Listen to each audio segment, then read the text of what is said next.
देखो इससे पहले मैंने बताया आपको कैसे हिंदी पढ़नी है, हिंदी से अंग्रेजी कैसे पढ़नी है ना, ये चीज बताया कैसे।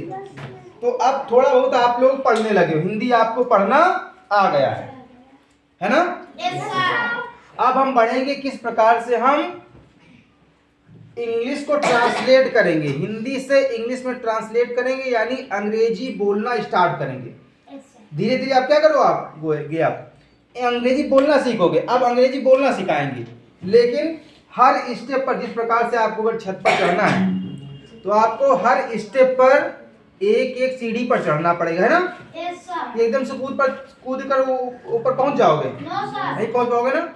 इसीलिए ये पहली सीढ़ी है, इसको आप सीखोगे, दिस दैट को सीखोगे, इसके बाद दिस दोस्त पढ़ाएंगे, फिर आपको हम कैन पढ़ाएंगे, फिर हैज हैव हैड पढ़ाएंगे। ऐसे करके आपके पास में बहुत से वर्ड हो जाएंगे, बहुत से। जैसे इसमें देखो मैंने लिखा है लगभग 12 इधर है, 12 इधर, 24 सेंटेंस मैंने इसमें लिखा है ना। अभी 24 सेंटेंस और बताएंगे तो 24 कितने हो जाएंगे, 48 हो जाएंगे। 48 रोज अगर हम आपको 24 इतने सेंटेंस बताएंगे तो बताओ कितने हो जाएंगे, हो जाएंगे नहीं हो जाएंगे, बहुत हो जाएंगे। तो इसीलिए आपको ये चीज सब नोट कर लेनी है। नोट करने के लिए बाद में समय देंगे, नोट करना, ठीक है। और अच्छे से पढ़ना, जिससे कि आप लोगों का भी फायदा कुछ हो जाए, है ना। और वीडियो इसलिए डाउनलोड कर रहे हैं कि मुझे, जैसे हम अब इतनी अच्छी से पढ़ा रहे हैं, ठीक है। तो अब एक बार जब वीडियो हम शूट कर लेंगे, उसके बाद में क्या करेंगे, इस वीडियो को इसी चैनल पे बोर्ड में सेव कर देंगे। जब आपको देखना हो तो इसको आप ओपन कर लोगे और इसे आसानी से देख लोगे। तुम लोग चले भी जाओगे तो 6 वाले बच्चे आएंगे, 7 वाले बच्चे आएंगे, इसे खोल करके पढ़ लेंगे, है ना।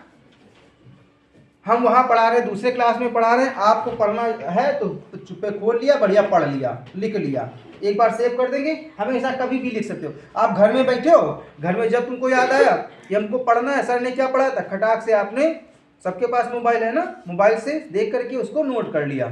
तो इसलिए शूट किया जाता है ना, पढ़ाएं। तो देखिए आज हम पढ़ाएंगे आपको दिस और दैट। तो इससे दिस और दैट होता कैसा, से पहले इसके बारे में जानकारी प्राप्त होगी ना। दिस दैट आखिर होता क्या है। तो ये देखिए पहली सीढ़ी है आपकी, अंग्रेजी बोलने की पहली सीढ़ी है। और ये तभी फायदा करेगी जब आप इसे क्या करोगे, बोलोगे। क्या करना है, जिस प्रकार से अगर डॉक्टर के यहाँ बुखार आपको आ गया, डॉक्टर के यहाँ गए दवाई लेने के लिए, तो जब तक दवाई खाओगे नहीं तो फायदा हो जाएगा क्या, खानी पड़ेगी ना। वैसे ही इस जो छोटे छोटे सेंटेंस बताएंगे, इनको आपको रोज बोलना है, समझ में। चलिए देखो, सबसे पहले आज हम बताएंगे आपको दिस और दैट के बारे में। किसके बारे में, है ना। तो आज हम देखेंगे, ये दिस है और ये है दैट। देखो यहाँ पर मैंने लिख दिया है कि दिस का प्रयोग जो होता है वह पास रखी वस्तुओं के लिए होता है। जो पास में चीजें हैं आपकी, जितनी भी चीजें आपके पास में हैं, उसके लिए दिस का प्रयोग होता है ना। जैसे मेरे पास पेन है तो हम क्या बोलेंगे, दिस इज अ पेन। अगर हमारे पास में कोई चीज रखी, यहाँ पर रखी, जैसे ये है ना, यहाँ पर रखा है, पेन रखा है, तो आप क्या बोलोगे, दिस इज अ पेन। जो आपके पास में चीजें पास में रखी उनके लिए क्या बोलोगे, दिस। और एक जो वस्तु होगी, सिंगल वस्तु, समझ में कि नहीं, सिंगल वस्तु जो आपके पास में रखी है उसके लिए दिस यूज करोगे। ये देखो पास मैंने पेड़ बना दिया, इसीलिए यहाँ पर क्या है, एक लड़की बना दी, यहाँ पर एक आम बना दिया है।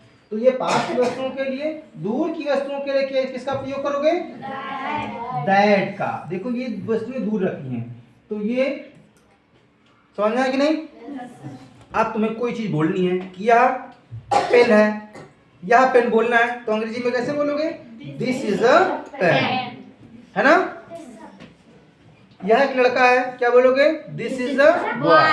कैसे बोलोगे अभी पहले समझो। सबसे पहले क्या करना, तुम्हें सबके लिए दिस लगाना है। दिस मींस क्या होता है, यह। देखो पहला सेंटेंस है, यह एक सेब है। एक चीज यहां पर और समझ लेना, सेब को जब ट्रांसलेट करेंगे तो क्या बोलेंगे, एप्पल। तो एप्पल में पहले देखो आ रहा नहीं आ रहा, तो मैंने आपको पहले बताया है कि वॉवेल क्या होता है ना, वॉवेल्स बताया ना। कौन कौन से होते हैं? ए ई आई ओ यू। तो ये जो वॉवेल हैं, ये वॉवेल अगर किसी वर्ड के पहले आ गए और किसी में देखो नहीं है ना, तो इसमें आया, तो इसके लिए क्या लगाओगे? ए के स्थान पर एन लगाओगे।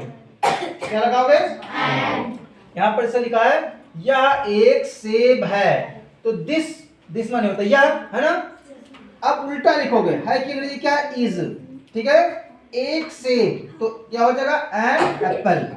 अगर यहीं पर एलिफेंट लिखा हो, एलिफेंट माने हाथी, तो एलिफेंट का जो ई है वो क्या है? वॉवेल है ना, तो इसीलिए यहाँ पर भी क्या लिखोगे? एन। क्या लगाओगे? एन, है ना। दूसरा देखो सेंटेंस, यह एक आम है, तो यह के लिए क्या लिखोगे? दिस, है ना। फिर इज, लास्ट वाला वर्ड इज, है ना। एक आम को क्या लिखोगे? A mango, this is a mango. समझ में आया कि नहीं?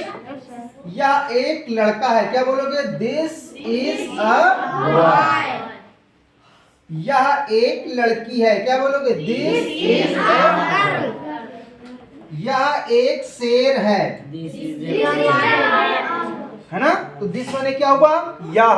दिस माने क्या होता है? और इस माने है, इस माने है। और लाइन अब इसका होता है एक, लाइन इसका होता है सेब। ठीक है, अब इसको ये छठा सेंटेंस क्या है? यह एक पेड़ है, क्या बताओगे? This is a tree. यह एक किताब है, क्या बोलोगे? This is a book.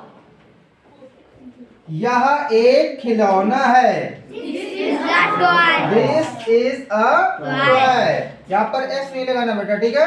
एक है ना, तो इसीलिए क्या लिखोगे? टॉय। यह एक मेज है, दिस इज अ टेबल। यह एक कार है, बड़ा की मात्रा लगी कार है, तो क्या हो जाएगा? This is a car. यह एक मोबाइल है, क्या लिखोगे? This is a mobile.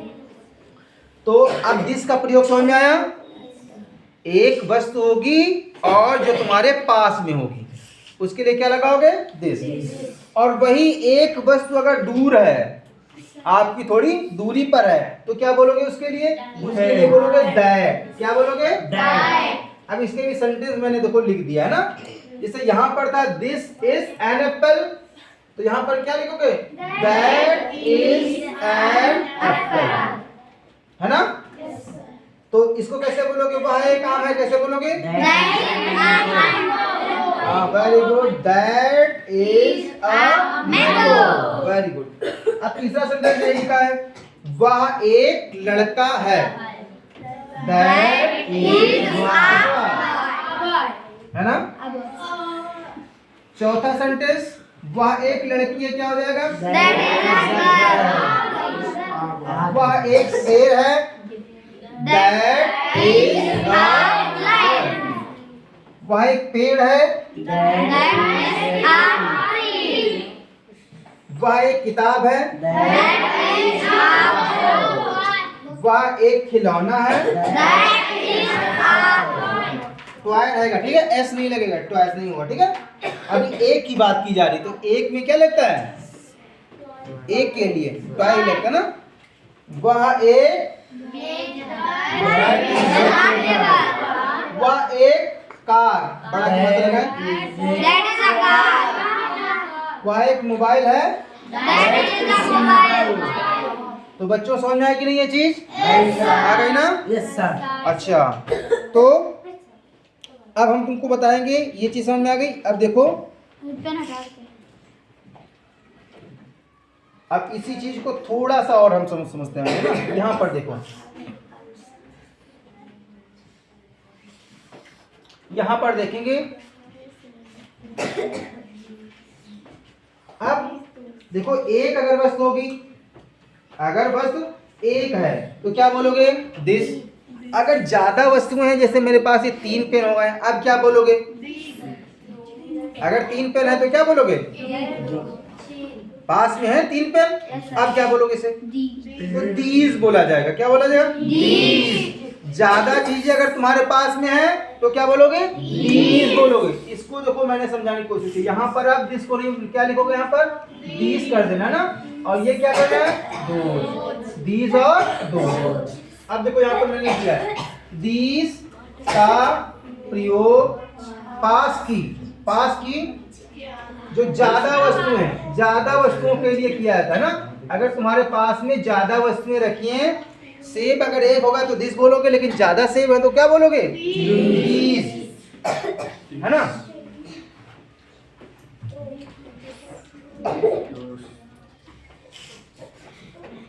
अच्छा, यहाँ पर क्या हो गया? जो स्पेलिंग थोड़ा मिस्टेक हो गया इन्हें लिखने में, है ना।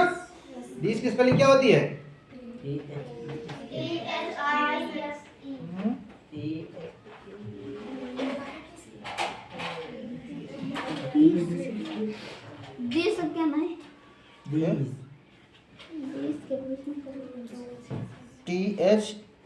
THE होता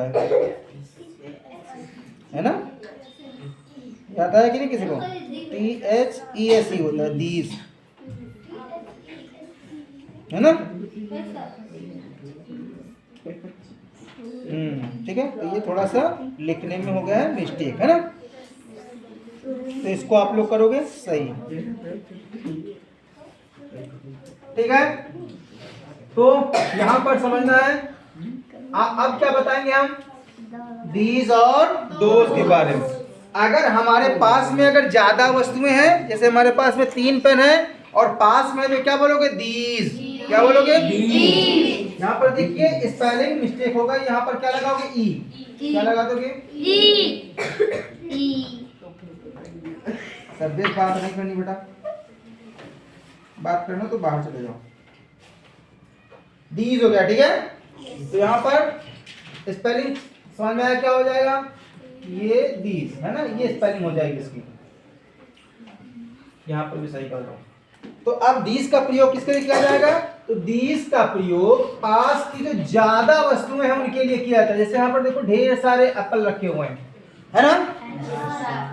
दोज का प्रयोग दूर रखी ज्यादा वस्तुओं के लिए होता है। अगर दूर ढेर सारी वस्तुएं अगर दूर रखी, ज्यादा वस्तुएं रखी हैं, तब क्या बोलोगे?